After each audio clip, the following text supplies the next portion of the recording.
എല്ലാവരും സ്വാതന്ത്ര്യത്തെ മോഹിക്കുന്നു. പക്ഷേ എത്ര പേർ സ്വാതന്ത്ര്യം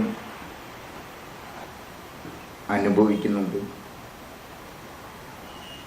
സ്വാതന്ത്ര്യം അനുഭവിക്കാൻ ഉള്ള ധൈര്യം ഉണ്ട്. അത്തരമൊരു ധൈര്യം ആത്മാവിൽ ഇല്ലാത്തവരാണ് ഏറ്റവും കൂടുതൽ സ്വാതന്ത്ര്യത്തെക്കുറിച്ച് സംസാരിക്കുന്നത്. അതിനുള്ളൊരു തെളിവ് അമൃതാനന്ദമയിക്കെതിരെ ശക്തമായി പ്രതികരിക്കാനുള്ള സ്വാതന്ത്ര്യം ഇവിടെ ഉപയോഗിക്കാൻ ധൈര്യം കാണിച്ചവർ എത്ര പേരുണ്ട്? ഇത്തരം പ്രശ്നങ്ങൾ വരുമ്പോൾ പ്രൊഫസർ വിജി തമ്പി എന്ന് പറയുന്ന കവി പറയുന്നത് പോലെയാണ് ആളുകൾ കാര്യങ്ങളിൽ നിന്ന് ഒളിച്ചോടുന്നത്. പ്രതികരിക്കാതിരിക്കാനുള്ള സ്വാതന്ത്ര്യവും സ്വാതന്ത്ര്യമാണ് എന്ന് അവർ പറയുന്നു. അത് ഭീരുത്വത്തിൻ്റെ പ്രകടനമാണ്. വളരെ ധൈര്യമുള്ളവർക്ക് മാത്രമേ സ്വാതന്ത്ര്യം ഉള്ളവർ ആയിരിക്കാൻ ആവൂ.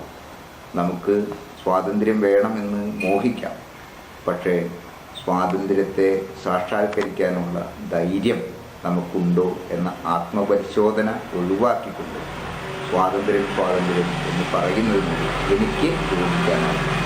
നമ്മൾ സ്വാതന്ത്ര്യം നേടി എന്ന് അഭിമാനിക്കും, പക്ഷേ നമുക്ക് എത്രത്തോളം സ്വാതന്ത്ര്യം ഉണ്ട്? ഒരു പെട്രോൾ ബങ്ക് സമരം വന്നാൽ പോലും സ്തംഭനത്തിലാകുന്ന സ്വാതന്ത്ര്യത്തെയാണ് നാം ഇന്ന് സഞ്ചാര സ്വാതന്ത്ര്യം എന്ന് പറയുന്നത്.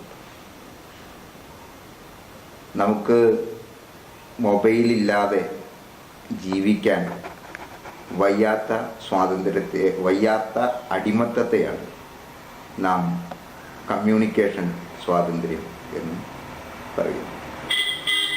അപ്പോൾ നാം സൗകര്യങ്ങൾ എന്ന് പറയുന്ന സാങ്കേതിക വിദ്യകളുടെ അടിമകളായി തീരുന്നതിനെയാണ് സ്വാതന്ത്ര്യം സ്വാതന്ത്ര്യം എന്ന് തെറ്റിദ്ധരിച്ച് ആഘോഷിച്ച് വരുന്നത്.